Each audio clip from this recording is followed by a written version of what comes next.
"Hey, Grandma!" The young man's voice carried the whole length of the dive pier. "You're standing on a working pier. You even know what water is?" The old woman at the edge did not turn around. She was small inside a plain blue windbreaker, white hair cut short and practical, a closed dive log tucked under one arm. She stood at the very lip of the pier, with her toes a hand's width from the drop, looking down into the green water as if she were reading something written on its surface, and she did not move when he spoke, and she did not move when he came closer. There was a stillness on her that did not match the rest of the morning. Everyone else on the pier was in motion in the small ways that living people are, shifting their weight, sipping coffee, turning their heads. The old woman stood the way a piling stands, settled, rooted into something below the waterline that none of the rest of them could see. It was a clear summer morning at Naval Support Activity Panama City, on the operational dive pier, where the Navy had taught men and women to breathe underwater for longer than the young man had been alive. A banner hung along the rail, the letters snapping a little in the breeze off the bay. Old Divers Reunion. And beneath it, folding chairs stood in neat rows, facing a memorial wreath on a tall stand, white carnations going bright in the sun. The air smelled of salt and diesel and cut grass. Gray-haired men in ball caps stood in twos and threes with paper cups of coffee, and their caps carried the patches of 100 old commands, and their forearms carried the faded tattoos of a trade that did not forget its own. Down at the dive locker, a master diver in coveralls had stopped what he was doing to watch the old woman the way a man watches a gauge he does not like. Special Warfare Operator, Second Class. Chase Lockwood was 25 years old and very sure of himself. He had come down from the team area for a morning dive evolution, and he had a swim buddy beside him and a phone held up in his own hand. And he had decided that the old woman at the end of the pier was the funniest thing he had seen all week. He was tall and easy in his body the way men are when nothing has ever truly tested them, and he had the kind of confidence that needs an audience to stay alive. "Piers for divers, sweetheart," he said, grinning at the phone, turning it so the lens caught her small back and the water beyond. "Not for feeding the seagulls. You lost? You want the visitor center? It's that way, about a mile, back past where the grown-ups work." She still did not turn, so he reached out, laid a flat hand on her shoulder, and shoved. It was not a hard shove. It did not need to be. She was 8 feet above the water and a foot from the edge, and the push tipped her off the pier and into the green, and she went down feet first, with the windbreaker ballooning around her and the dive log spinning away across the boards, where she had let it slip from her arm at the last instant. A small, deliberate motion, the only fast thing she had done, saving the book before she saved herself. The pier gasped. A chair scraped. Somebody said, "Hey!" and a coffee cup hit the boards. She did not flail. That was the first thing wrong with it. A person who falls into water claws at it.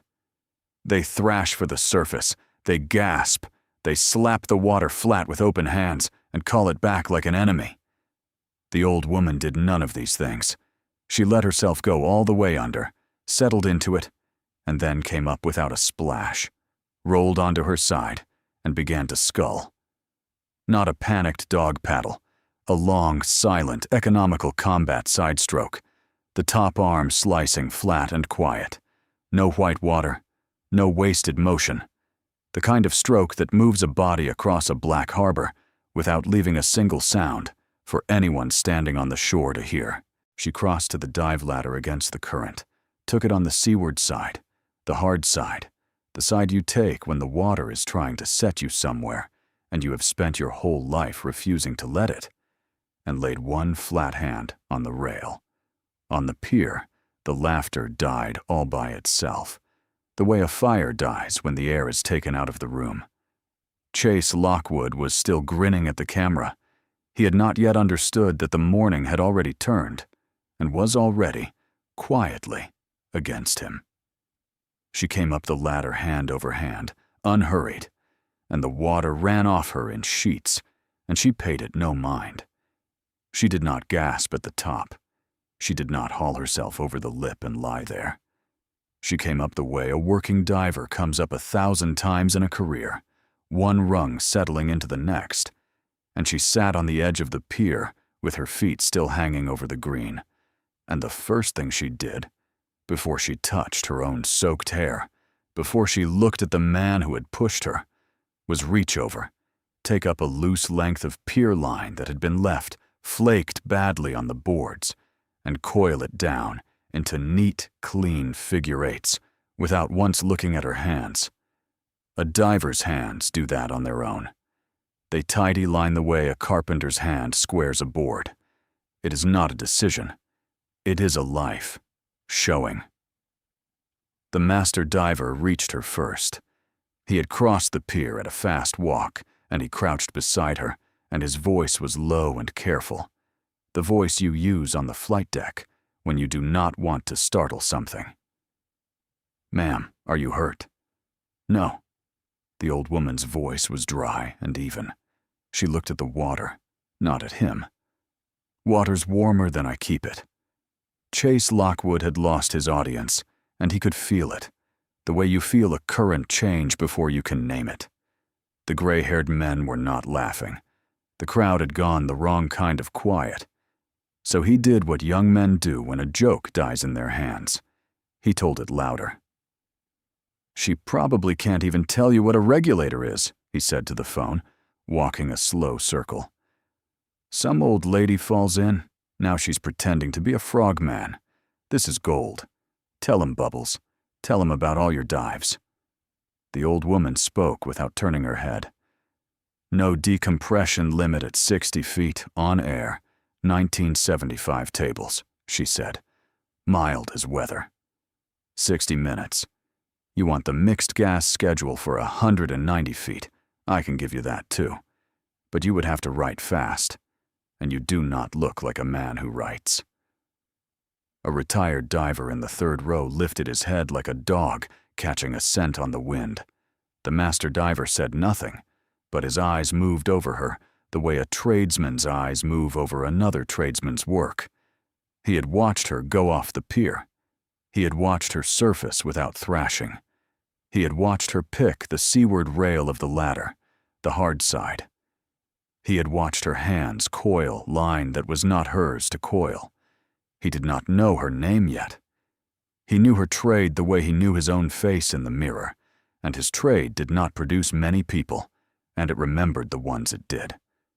An old diver 2 rows back, a man with a chief's anchor faded into the skin of his forearm, leaned to the man beside him and said something low, and the second man looked hard at the figure on the edge of the pier and did not answer, and took his cap off.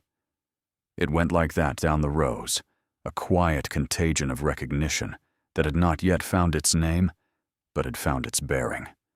These were men who had spent their lives in the company of people who did not advertise. They knew the look of someone who had paid a price and filed it away. They were beginning, one by one, to understand that they were in the presence of one of their own, and that a child was standing on her. Lockwood crouched and pushed the phone in closer to her face, narrating. "Bet she's never been deeper than a bathtub. Bet the deepest she's ever been is the bottom of the pool at the senior center." The old woman set the coiled line down on the boards, squared it once with 2 fingers, and finally looked at him. Not angry, not afraid, just steady, the way the bottom of the sea is steady, under all the weather that happens on the top of it. The master diver stood up between them, slow, and turned his back on the young man in a way that was its own kind of statement. He found the young dive school sailor hovering at the edge of the crowd, the one with the wide eyes, and he spoke to him quietly. "Go to the head of the pier. Find the reviewing officer's aide. Tell him Master Diver Lang needs a flag down here, and needs it now. Don't run. Don't make a thing of it. Just go." The boy went. Lang looked back down at the old woman's flat, steady hands, and then over at the cocky young seal, still performing for a lens, and something in his weathered face settled into a hard, patient certainty. He had a feeling about who had just been thrown into his water, and he wanted a flag officer standing on these boards when he turned out to be right. Lockwood's swim buddy decided the bit was not over. Special Warfare Operator Devin Kroll was 24 and took his cues from Lockwood the way a second dog takes its cues from the first, a half-second behind and twice as loud to make up for it. He stepped in, grinning. "Careful, Chase. She'll go into deco on the walk to her car." He looked down at the soaked old woman and laughed at his own line before he finished it. "What do we even call her? Bubbles. Look at her. She's Bubbles." The name went around the two of them like it was the cleverest thing anyone had ever said, and they laughed, and the crowd did not. The breeze pushed at the banner.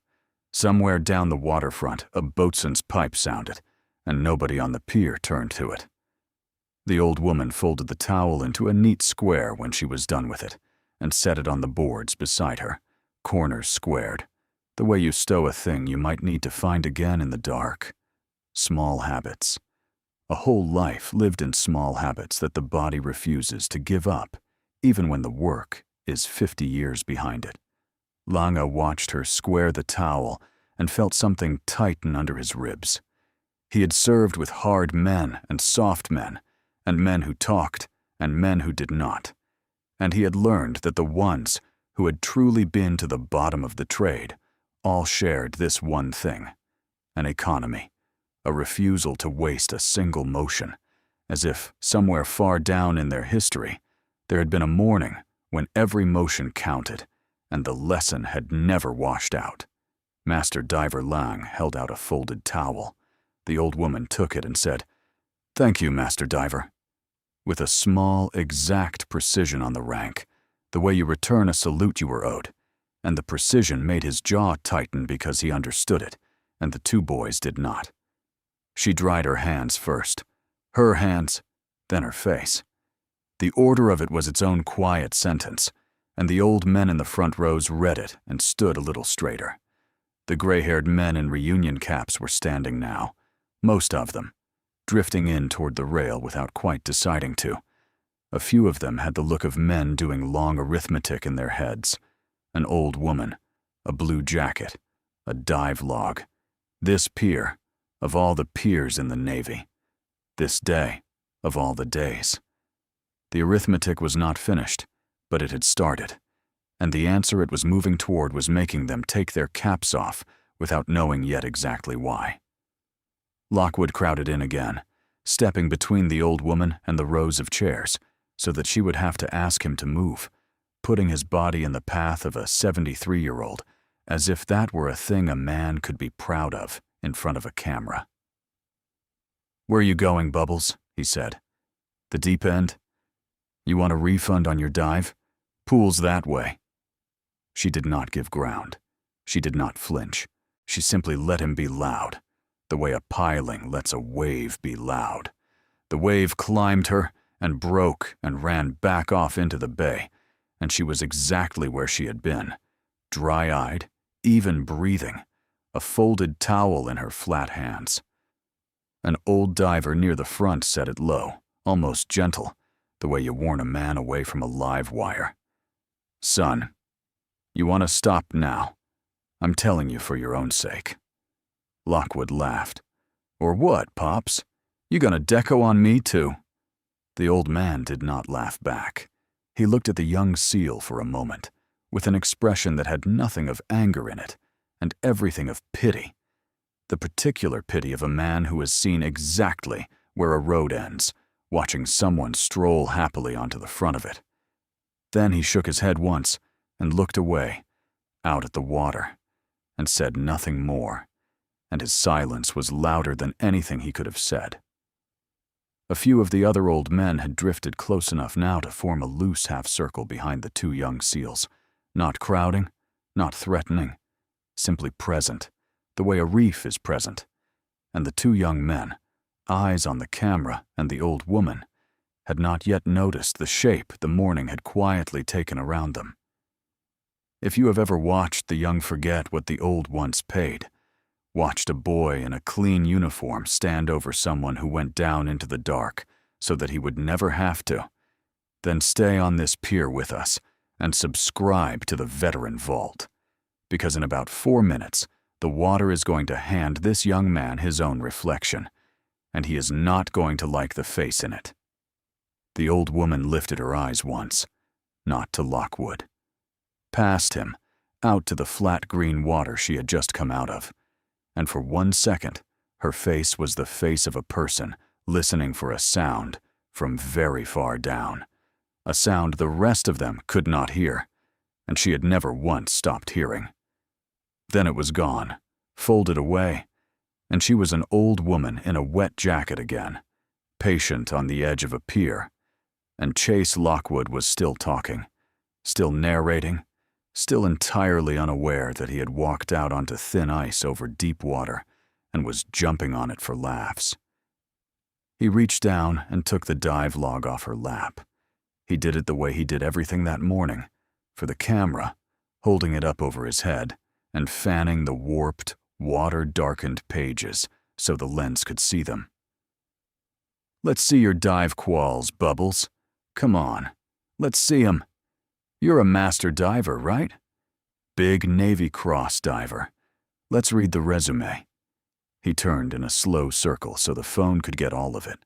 The crowd, the wreath, the bay. People like you make real divers sick. Coming down here, playing dress-up at our memorial. The word memorial landed wrong, and he did not hear it land wrong, but every other soul on that pier did. The wreath stood white on its stand, not 20 feet away, its ribbon stirring. This was a memorial. This was the morning the old divers came back to this water to stand for the ones the water had kept. Half the reunion was on its feet now, and the half that was standing was no longer looking at the old woman with pity. They were looking at the young man with something closer to grief. What Chase Lockwood was waving over his head and could not read, the audience can be told. The dive log's first dated entry was from 1975. The pages between were a working life, depths, gas mixtures, bottom times, water temperatures, the small, honest handwriting of a person who had done the thing and then written it down so it would be true on paper as well as in her bones. Decades of it.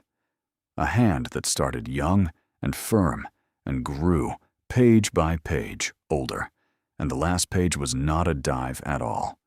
The last page was a single name, written and rewritten, once a year, year over year, 51 separate times, in that same hand, getting older each time. She had not brought her quals to the reunion. She had brought her dead. A diver carries his log the way some men carry a Bible. It is the one honest record of where the body has actually been, when the medals are sealed and the missions are denied, and the years start to blur the deep dives into one long blue memory.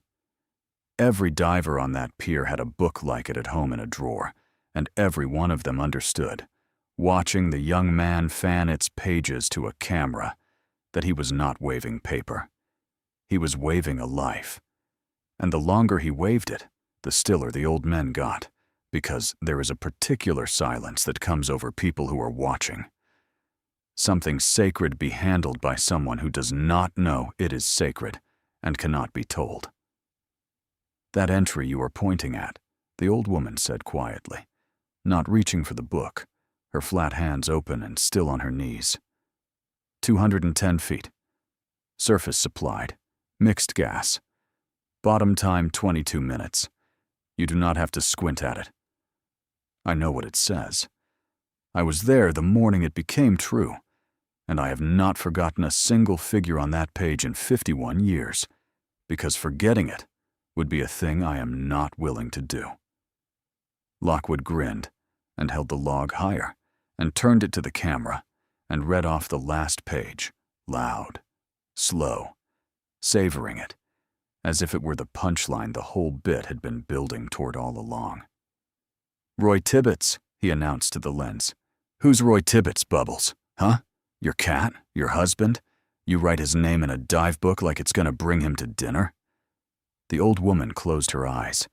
She did not gasp. She did not reach. She closed her eyes the way you close them against a wave you have decided to take on the face, and a single muscle moved along her jaw, and that was all. But behind the closed eyes, for the length of one breath, she was not on the pier at all.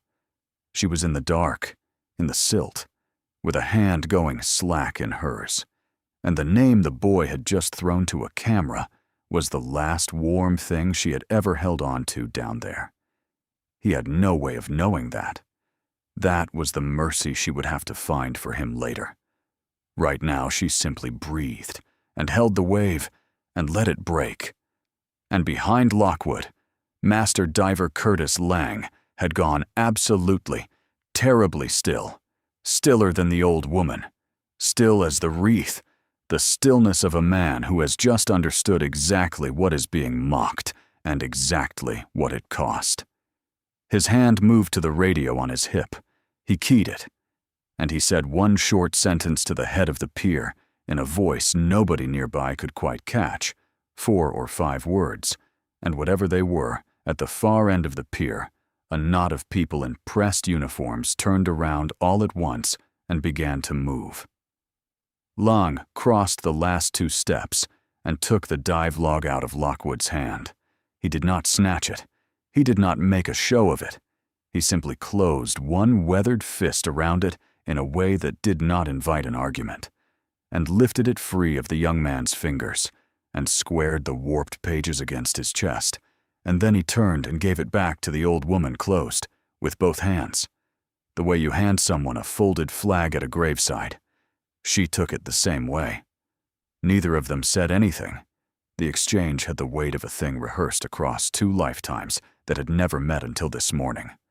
Then Lang turned back to the young SEAL, and when he spoke, it was low, pitched for Lockwood alone, and somehow that was worse than shouting. "Son, you have put your hands on this woman twice. You have put them on that book once, and you are going to stop talking now, while stopping is still a thing that will help you." Lockwood scoffed, but it came out thinner than he wanted it to. "Who, man? Bubbles? Come on, it's a joke. Lighten up, it's content. That is a master diver." Lange's voice did not rise. It bore down, the way pressure bears down. 23 years in the water. That book in her hands has a Navy Cross dive written in it, a dive that men in this Navy still are not allowed to read about. And you threw her off my pier into the water for a phone. He let that sit in the air between them. There are men standing behind you right now who would have given a year off the back end of their lives just to shake that woman's hand and never tell anybody they did. And you just called her Bubbles, at a memorial, holding the name of the man she could not save. For the first time, the grin came apart at the edges, and what was underneath it was a young man starting to be afraid, without yet knowing of what. "You're messing with me," Lockwood said, and even he could hear that it came out as a question. "There's no. She's a little old lady. She fell in the water." She did not fall. Lang did not blink. You put her in, and she came up that ladder cleaner than you came up out of dive school, and you watched her do it, and you called her Bubbles anyway. That is the part you are going to have to sit with, son. Not that you didn't know, that you saw it, and you kept going. He glanced once at the seaward ladder, at the flat green water, at the trail of nothing she had left across it. A man who couldn't tell would just be ignorant. You're something else. You saw a person do a thing that took a lifetime to learn, and you decided it was funny, because she didn't look like what you think the lifetime is supposed to look like. At the head of the pier, the reviewing party had turned and was coming. The crowd parted for them, caps in hands, and down the boards came the reunion's guest of honor and reviewing officer, Rear Admiral Naomi Brandt, in service uniform, walking without hurry and without stopping, her eyes already fixed on the small, soaked figure at the dive ladder, the way a ship's eyes fix on a light it has been steering toward for a long time. Lockwood saw her coming, and his hand moved, at last, toward the phone, to stop the recording, to put it in his pocket, to undo the last 10 minutes of his life by making them stop being filmed. What the boy in the clean uniform did not know is what the next 90 seconds were going to teach him, and how completely it was going to rearrange the rest of his life. If you want to be standing on these boards when it lands, subscribe to the Veteran Vault now, so the water does not take you by surprise either. The old woman did not watch the Admiral the way the crowd watched the Admiral. She watched her the way you watch, whether you forecast hours ago and have simply been waiting on, dripping, perfectly calm, a closed log held in 2 flat, steady hands. And Chase Lockwood looked from the master diver's hard face to the flag officer bearing down the pier, to the small, unbothered old woman he had thrown into the sea for a laugh, and he felt the boards tilt under his feet, like the deck of a boat that has drifted, without anyone noticing, over water far too deep to see the bottom of. The water took her down, the way it had taken her down 51 years before, and the audience goes down with her, because no one else on that pier was ever allowed to. 1975. She was 22 years old, and she was the only woman on the roster at the dive school, and for months the men had waited for her to quit. They had timed her on the descent line and found reasons. They had let the long fins go missing the morning she needed them. They had spoken about her in the third person while she stood in the room. And she had learned, down in those months, the one mercy the sea offered freely and without comment. The water did not care what they thought of her. It pressed on a woman's eardrums at depth exactly as hard as it pressed on a man's. It would drown anyone equally, without insult and without apology. She found she could live inside a thing that honest, and she stopped needing the men to believe in her, because the water already did, in its way, by trying to kill her like an equal. The job came with no name on it, and no medal that anyone would ever be allowed to see. A reconnaissance aircraft was down in contested coastal water, and inside it was a sealed package, film, and a keying device that the other side's small boats would grapple for the moment there was light to grapple by. There was no one else cleared, and there was no time to find them. So they sent the 2 divers they had on the deck that night, Hatcher and Engineman First Class Roy Tibbets, who had been the first man at that school to stop waiting for her to quit and start watching her back instead. Mixed gas, an 800-meter swim through black water with the lights of an unfriendly shore off to the left. Then the long drop down the descent line into silt that closed over the dive light like a hand closing slowly over a candle flame, until there was no up and no down, only the line gripped in one fist and the work waiting at the end of it. They had a saying between them, she and Roy, worked out over 100 training dives, because in zero visibility, you cannot see a hand signal, and you learn to talk through the line itself.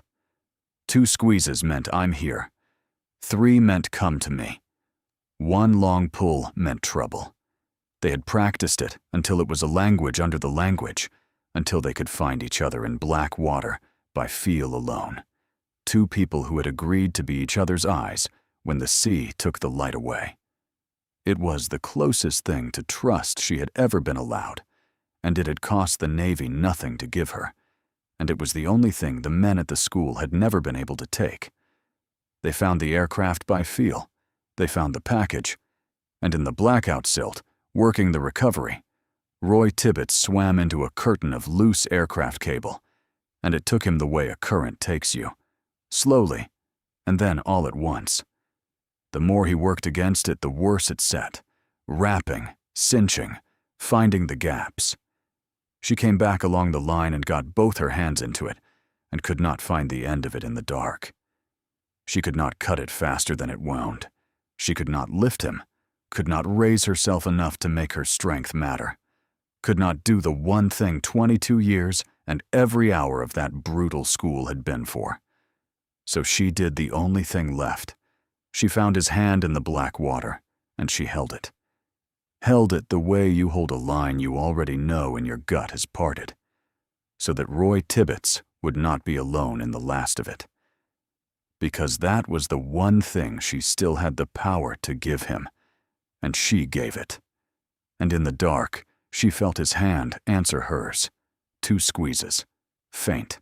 The last word in the language they had built. I'm here. He had wanted her to know that he knew she was there.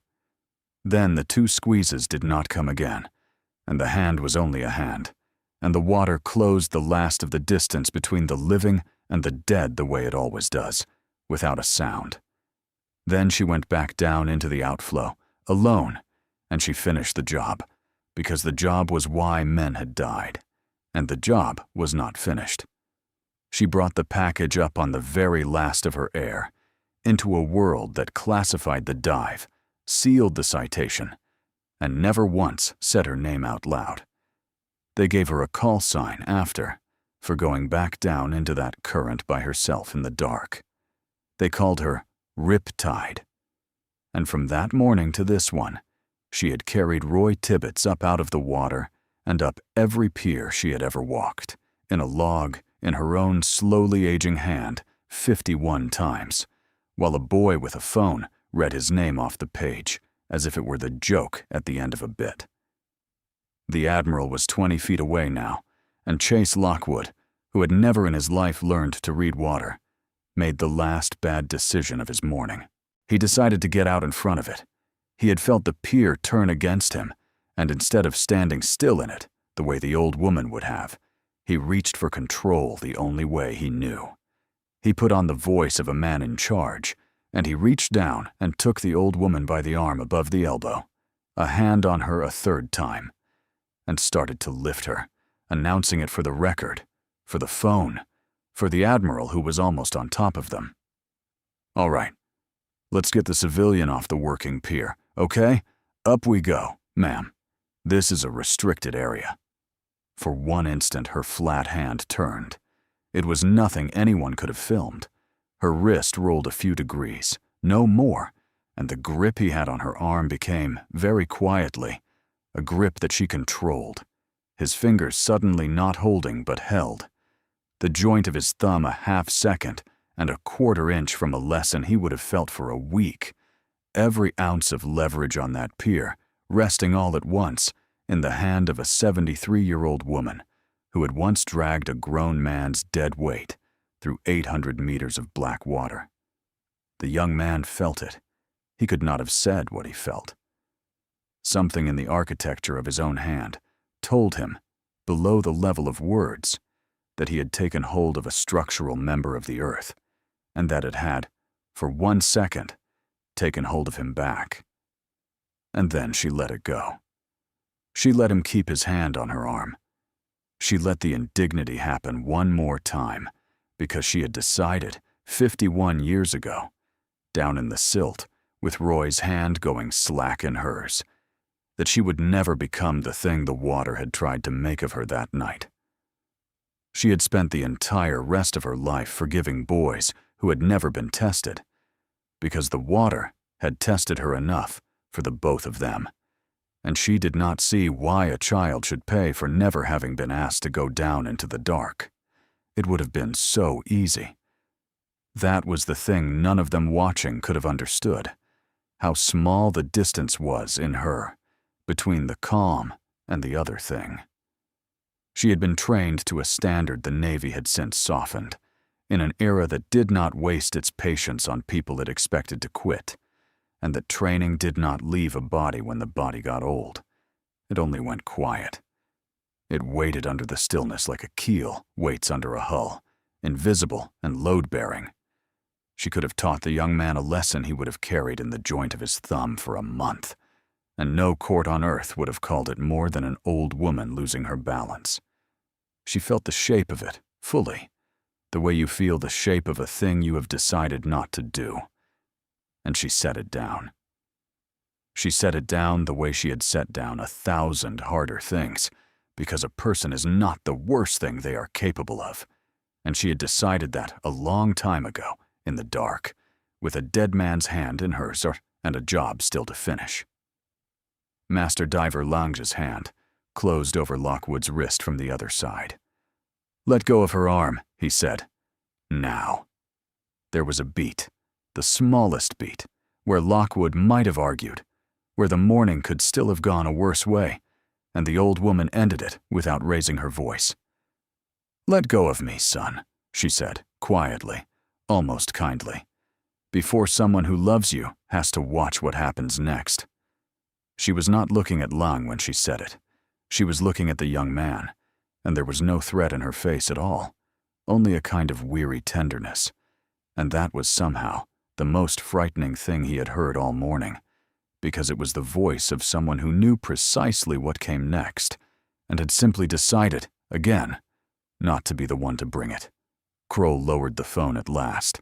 The crowd was fully on its feet, every cap off, every face turned, and the only two people on that pier who had felt what had just passed, silently through Chase Lockwood's hand, were the master diver, who had seen 10,000 divers in his life and knew to the ounce what he had just witnessed, and Lockwood himself, who had felt the true bottom of it in the bones of his own wrist, and did not yet understand what he had been allowed to touch and then released.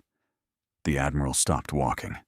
She stood very still, 10 feet off, her eyes on the old woman's face, and nowhere else, and into the silence she said one word that was not a rank and was not a name. "Riptide," and the bottom dropped clean out of Chase Lockwood's morning. The call sign moved across the pier like a change in the tide. Every gray head that had ever heard it turned, and a low sound went through the old divers, breath and recognition together, and somebody near the wreath said it again under his own breath, like a prayer he had not let himself say in 30 years. The young dive school sailors did not know the word, but they saw what it did to the old men, and they came to a kind of attention on instinct, the way you stand when your elders stand. Rear Admiral Brandt looked at the young SEAL's hand, still resting on the old woman's arm. "Petty officer," she said, and her voice was quiet, and it carried clean to the pilings. "Take your hand off, Master Chief Hatcher. Take it off now." The hand came off as if the arm beneath it had gone live with current. Then the Admiral did the thing that not one person on that pier would ever forget for the rest of their lives. She came to attention in front of the small, soaked, white-haired woman sitting at the top of the dive ladder, and she rendered honors to the old woman first, before a single soul on that pier had rendered honors to the Admiral. A flag officer, squared away, standing at attention for a civilian in a wet windbreaker, and the message of it went through the crowd like cold water.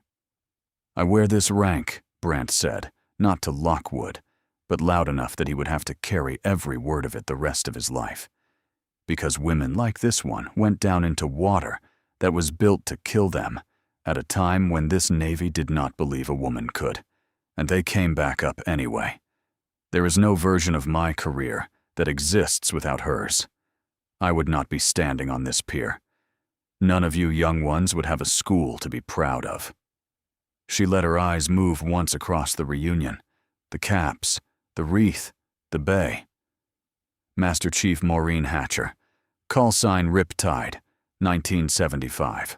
A classified recovery in contested water, past the safe tables, with no one else in the Navy cleared to make the dive. She lost her dive partner at depth, and she finished the job alone, on the last of her air. And she has never told one living soul, because the citation is sealed to this day. The Admiral's voice did not shake, but it slowed and gentled, and grew somehow heavier for it. His name was Engineman First Class Roy Tibbets, and this petty officer read that name off her log a moment ago as a punchline. At that man's own memorial. While she sat there dripping from the water this boy threw her into. At the name Roy Tibbets, the entire pier came to attention. Old divers and young dive school sailors, and the whole dive locker detail, all of them, at once, as if a single nerve ran through every body on those boards, and one hand had pulled it tight. The wreath on its stand was, suddenly, the center of the world. Beside him at the side rail, Devon Kroll had stopped being anyone's swim buddy. He had gone the color of the underside of a fish, and his eyes kept going to the phone in Lockwood's slack hand, because some part of him had already understood that the recording was not a trophy anymore. It was a confession. It was the kind of thing that follows a man from command to command for the length of a career, played in ready rooms as a lesson in what not to be. The two of them had walked down to that pier an hour earlier as the hard young men of the morning, and they were going to walk off it as a cautionary tale, and Kroll could see the whole shape of it coming and could not move. Chase Lockwood's face went through everything a face can go through. Confusion first. This still had to be a joke, a setup, a bit that would break any second. Then disbelief, as the caps came off and the old men stood, and the Admiral did not move out of her honors. Then recognition, cold and total, and arriving all at once, as he understood what the log was, and whose name he had read off it, and exactly where he was standing when he read it. Then horror, plain and final and complete, as the phone hung forgotten at the end of his arm, still recording, capturing for all time a young man who had shoved a Navy cross diver into the sea and read her dead partner's name aloud as a joke at that man's memorial service. And the old woman, dripping, finally spoke at full voice for the first time that morning. Not to the Admiral, not to the crowd, not to the boy. She turned her face to the white wreath on its tall stand, and she said simply, "Morning, Roy." After that, for a long moment, the only sound anywhere on the pier was the water moving against the pilings. It came apart for Chase Lockwood quickly after that, the way these things always do once the room has finally turned. His own command element was on the pier. They had come down with the dive evolution, and they had seen the end of it with their own eyes, and they did not wait for paperwork to begin. A lieutenant relieved him from the evolution on the spot, 3 words and a jerk of the chin, and walked him off to the side rail to stand apart from the men he had been showing off for. A chief took the phone out of his hand, scrolled it once with a thumb, and told him flatly that the video would be preserved as evidence and then deleted, and that he would be explaining every second of it, very soon, to people who outranked everyone presently standing on that pier. Devon Kroll was pulled aside and dressed down separately, low and thorough, by a senior enlisted man who did not raise his voice once and did not need to. The reunion crowd did not gloat. They did not jeer or crow or take their own phones out. They simply stood, every last one of them, for the old woman at the ladder, and that silence, that wall of standing old men, was worse for the 2 young SEALs than any shouting could ever have been, because there is no answering it. Rear Admiral Brandt came out of her honors at last and turned to Hatcher. "Master Chief, do you want to make a statement? You are owed one." She glanced once at the side rail, where Lockwood stood gray-faced and small. "By my count, you are owed a good deal more than one." The old woman shook her head. She looked over at the boy at the rail for a long moment, and what was in her weathered face was not triumph, and it was not mercy handed down from a great height by someone enjoying the handing. It was recognition of a different kind entirely, the look of someone seeing, in a loud and foolish young man, the exact size of what he had never been made to learn. "He's just a boy who never had to go down in the dark," she said. He doesn't know what's down there, or what it costs to come back up without somebody, because nobody ever once made him find out. Don't end him for it. Her flat, steady hand turned over, opened, palm up.